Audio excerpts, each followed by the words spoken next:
Oi, boa noite, pessoal. Hoje a nossa aula é sobre hematúria e proteinúria. Ela é parte do projeto de extensão da Liga de Nefrologia da Universidade do Brasil e na cidade de Fernandópolis, e ela foi elaborada pela Cindy, pela Lohane, por mim, Marcelo, e apresentada pela Cindy e por mim, tá? A nossa aula hoje, então, ela tem o tema aí de hematúria e proteinúria, e eu vou começar falando aqui da parte de hematúria. Então, quando a gente fala de hematúria, a hematúria, ela é o aumento do número de hemácias na urina.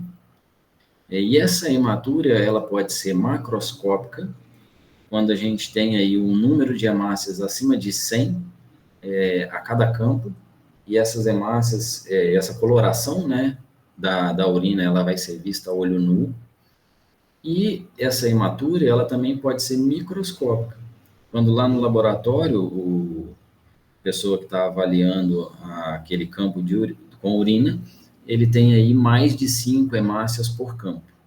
Tá? Então, isso é chamado de hematúria microscópica. E a coloração da urina com as hemácias, ela não necessariamente vai refletir o grau de perda de sangue. Porque uma pequena quantidade de sangue, ele pode colorir, né, deixar uma cor muito evidente na urina.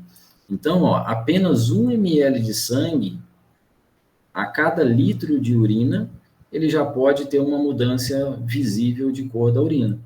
Então, se o paciente está vendo ali a hematúria, que a urina dele mudou de cor, então não necessariamente aquela coloração da urina vai indicar a quantidade de sangue que ele está perdendo, tá?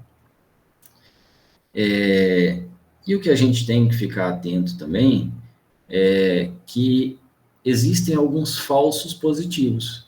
Então, algumas substâncias, elas podem colorir a urina. E aí o paciente ele pode confundir aquela coloração escura da urina com, de repente, uma perda de sangue que ele está tendo na urina, tá? Então, por exemplo, esses pigmentos, eles podem vir de alimentos, como a beterraba, de algumas drogas, como a fenazopiridina, alguns metabólitos, tá? Como a porfiridina, hemoglobina livre, mioglobina.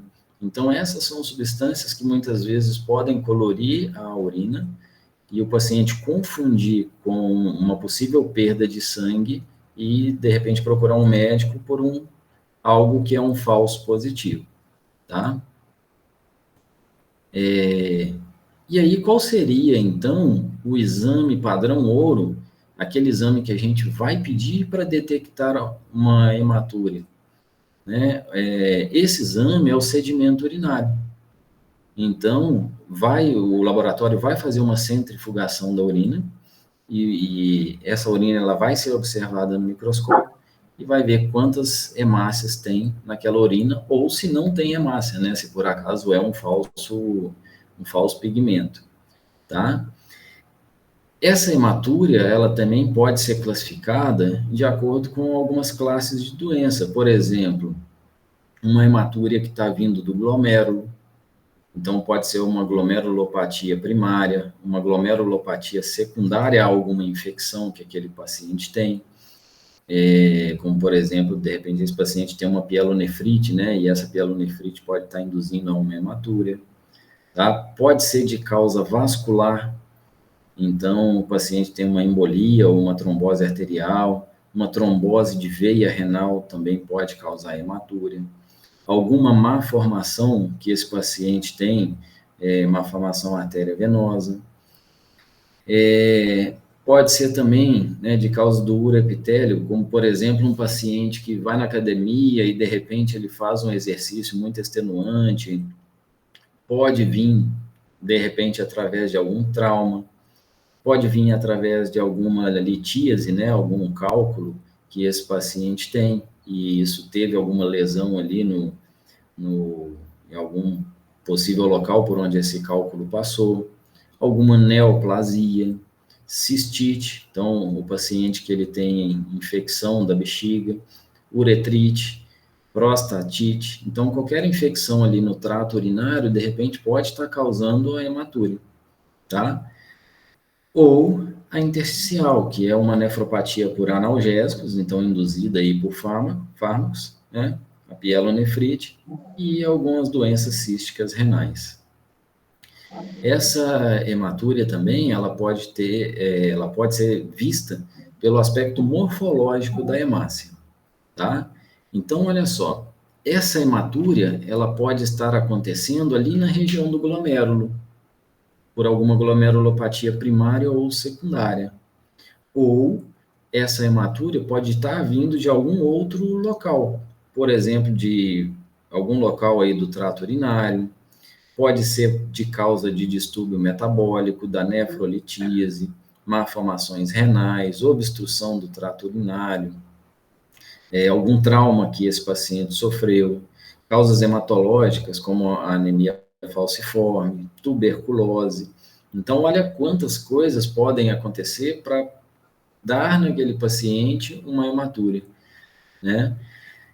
E como que a gente vai detectar, então, se essa hematúria ela é de causa glomerular ou de causa não glomerular?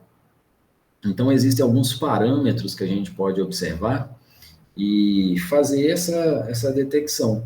Por exemplo, em relação à coloração da urina. Quando a hematúria ela é de causa glomerular, essa hematúria, né, a urina, ela vai ter um aspecto vermelho escuro, como se fosse o paciente pode falar assim, minha urina está cor de Coca-Cola, ou está da cor de um chá.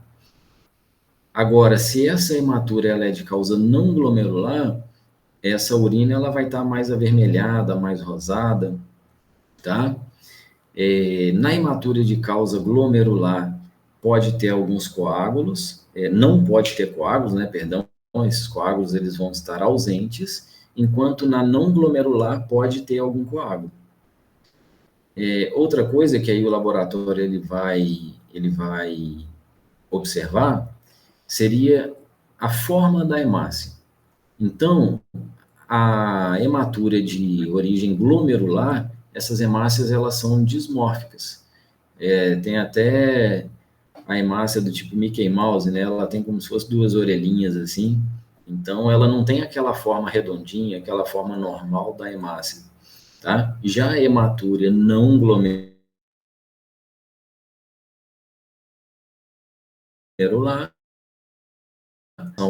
esses cilindros eles podem estar presentes na hematúria de origem glomerular, enquanto na de origem não glomerular eles estão ausentes. Então, estudar, né, morfologicamente essas hemácias é importante. E aqui, de novo, só falando que a hematúria de forma glomerular, essa hemácia, quando ela é filtrada, ela sofre alteração na sua forma, por isso que ela tem esse dimorfismo, tá? E a hematúria não glomerular, ela preserva o seu tamanho, ela preserva a sua forma, então ela fica aí de aspecto normal. Então, como que a gente vai fazer o diagnóstico?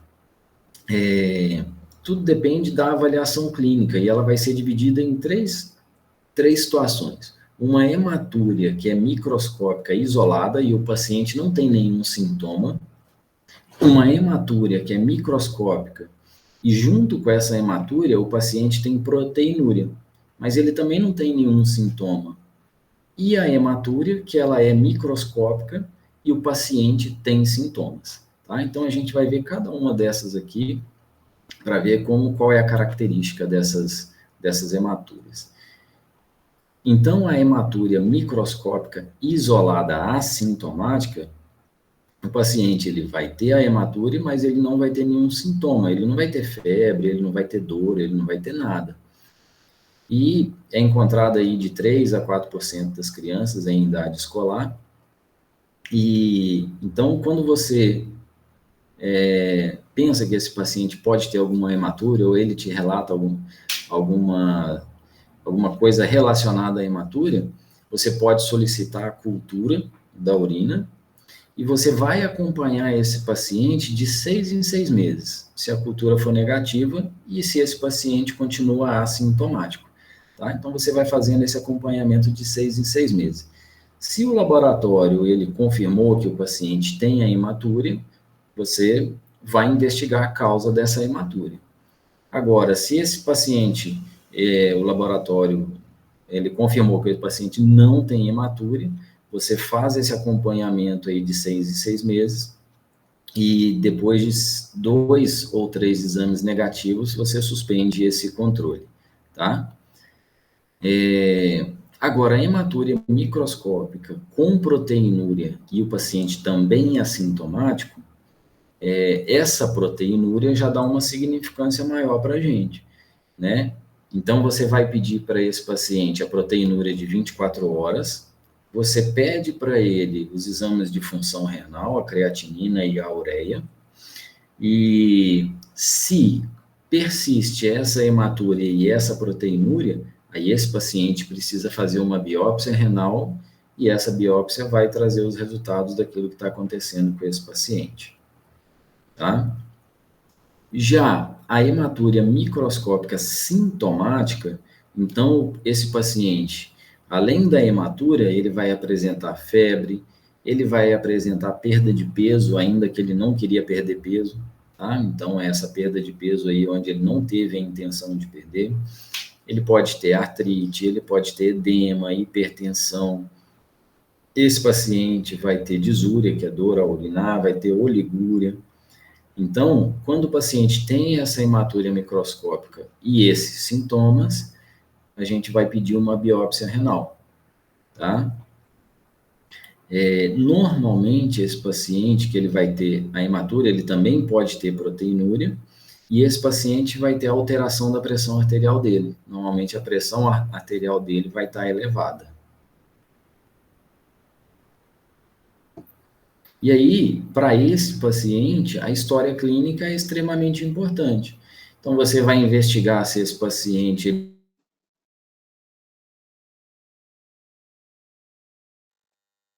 bateu, principalmente ali a região do abdômen, se ele teve um trauma na região dos rins, se esse paciente tem história de incontinência, se esse paciente ele tem frequência ou urgência miccional, tá? Então, isso pode estar sugerindo para a gente aí uma infecção do trato urinário, história de dor unilateral na região de flanco, se essa dor ela vai irradiar para a virilha, então, de repente, isso pode estar sugerindo um cálculo ou algum coágulo que esse paciente tem.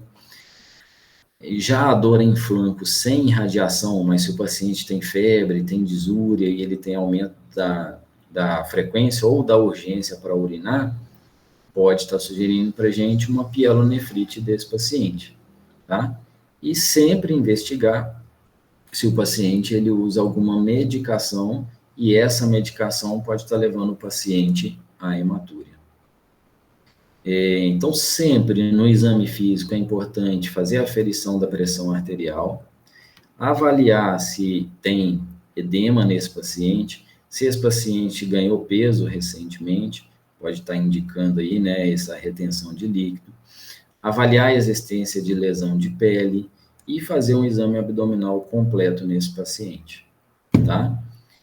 O tratamento, ele vai depender da causa. Então, a causa da etiologia, ela vai direcionar o tratamento. Então, se a causa da hematúria, por exemplo, é uma pielonefrite, você vai tratar aquela pielonefrite. Se a causa da hematúria, ela é talvez um medicamento que esse paciente está usando, você vai ver a possibilidade de fazer a alteração desse medicamento.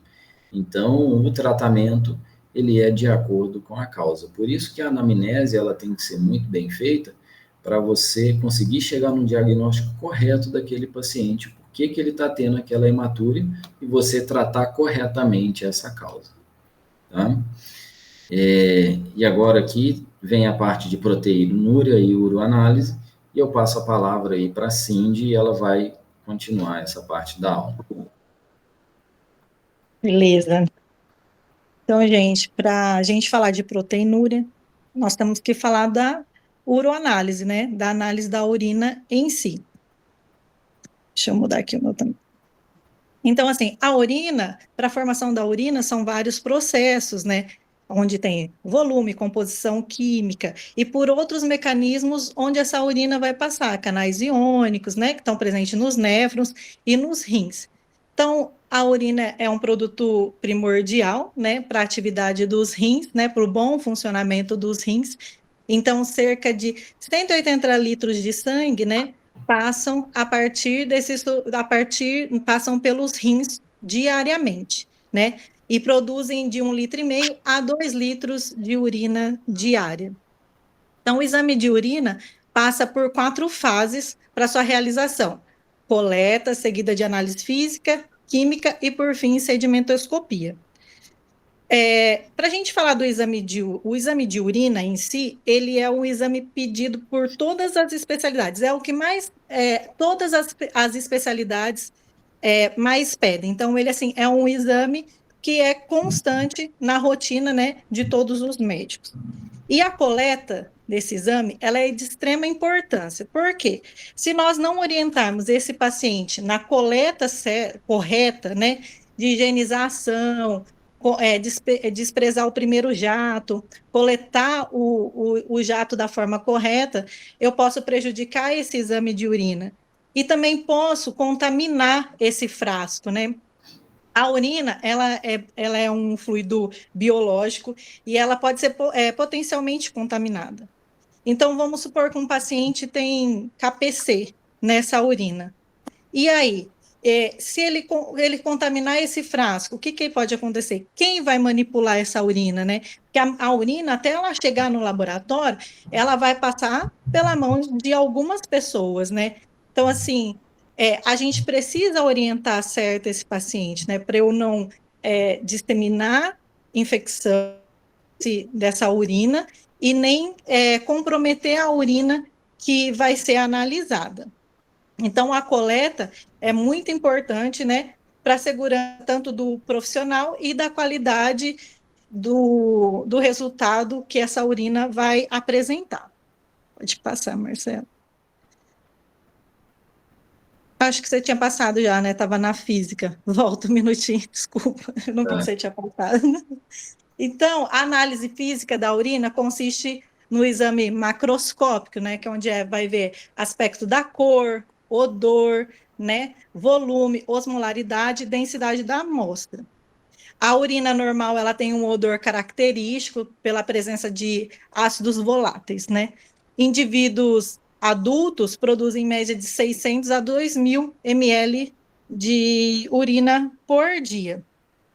Então, assim, uma urina saudável, ela possui uma coloração de amarelo claro, límpida e transparente, né? A urina, ela pode apresentar mais clara ou mais escura, cor de âmbar.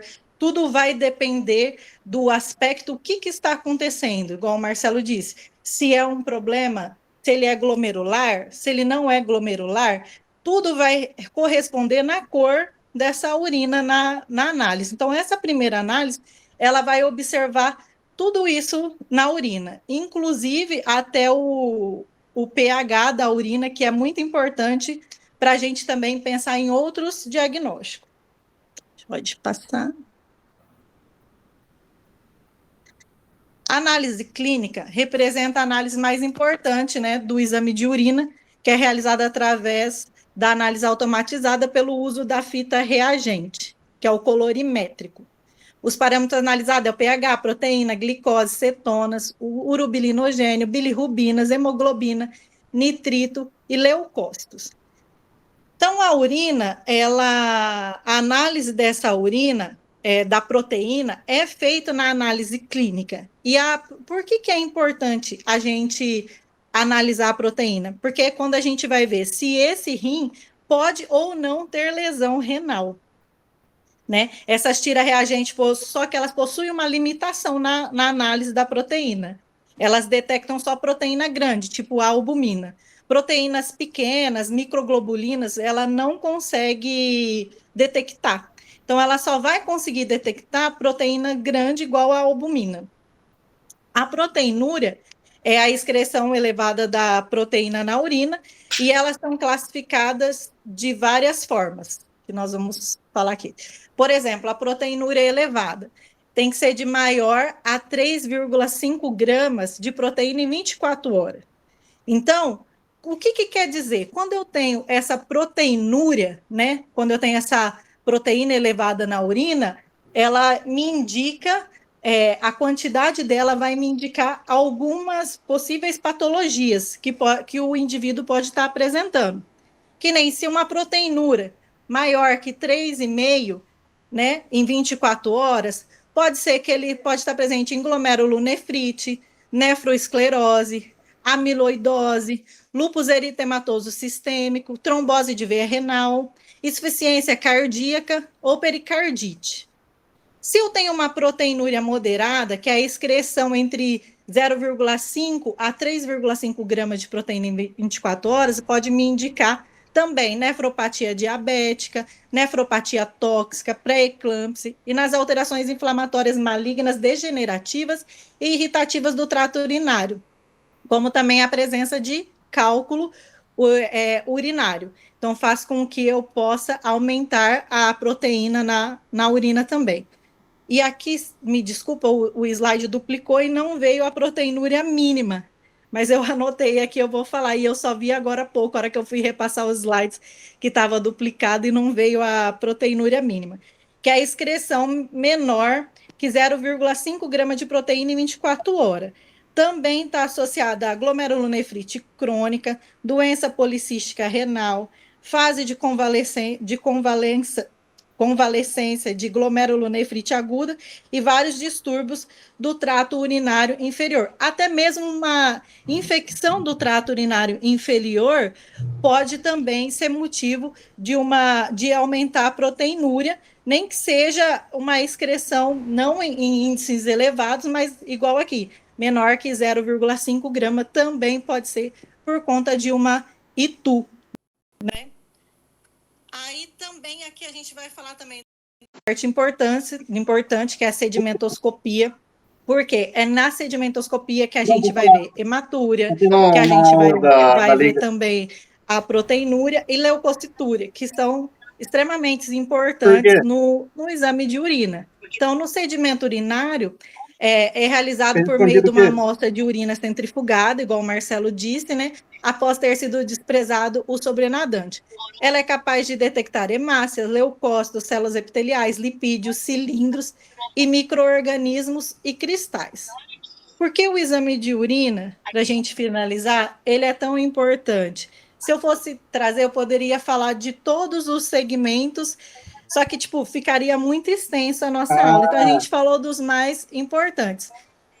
O leucócito, ele nos indica, né, também, se os leucócitos aumentados, eles nos indicam uma leucocitúria, o paciente pode ou não ter uma infecção de urina. Lembrando que só vai tratar esse paciente com leucocitúria se ele tiver sintoma. Um exemplo, disúria, oligúria, qualquer sintoma de ITU. Mesmo que ele tiver com leucocitúria e ele não tem sintomas, mesmo assim não trata. Só trata em casos de gestante, né? Caso de gestante, mãe, só tem o telefone da portaria, mas se o paciente tem leucocitúria, porque assim, os leucócitos, porque não adianta eles já aparecem na urina entrar, fisiologicamente, ela entrar com ele. mas não aumentada, que a gente está falando de leucocitura mais de 100 mil, né? Se aparecer de 100 mil, 50 mil por campo. Então, assim, só irá tratar o paciente, mas tem que falar, né, para ela se falar ele na portaria para ele não entrar. As hemácias, também a gente tem que analisar, igual o Marcelo disse, pode ser macroscópica ou microscópica. Às vezes o paciente está com sonda vesical de Demore, bolsa coletora, é nítido a gente ver essa hematúria macroscópica. E a maioria das vezes o paciente, o que mais aparece é o paciente com hematúria microscópica, que é aquela que a gente não consegue identificar, que é mais ou menos acima de 5 por campos, até 50 mil, mais de 100 mil, né, de hemácia, ela passa a ser macroscópica, mas o que mais aparece para a gente é a hematúria microscópica, que é o que a gente vê no exame de urina. Só entra com QR Code. E era isso que a gente queria falar com vocês hoje. da nossa parte de Mas tem que falar para ela proteinúria. bloquear ele A lá na proteinúria, portaria. ela estava dentro da uroanálise, não tinha muito como a gente falar em específico, né? Mas a gente sempre, quando vê proteinúria no exame de urina, a gente deve pensar em lesão renal e solicitar outros exames, tipo uma creatinina, outras coisas para fechar Então, o se a cara diagnóstico, liga a para ela função e fala para ela renal, bloquear e lá. vai ver a taxa de filtração glomerular desse paciente, né? Então, se Então, já tá. tem lesão renal, a gente tem que analisar Beleza, através de exame tchau. físico e saber o que está acontecendo que está levando essa lesão, o que está ocasionando essa lesão renal, se às vezes é medicamentosa ou alguma outra patologia que o paciente está desenvolvendo, então deve ser investigado. É de extrema importância, né, para a gente analisar a função junto com a creatinina, que vê a função renal, a proteinúria, que vê a parte de lesão renal também. Muito obrigada, gente. Muito obrigado, pessoal. Então, essa foi a nossa aula de hoje, a nossa última aula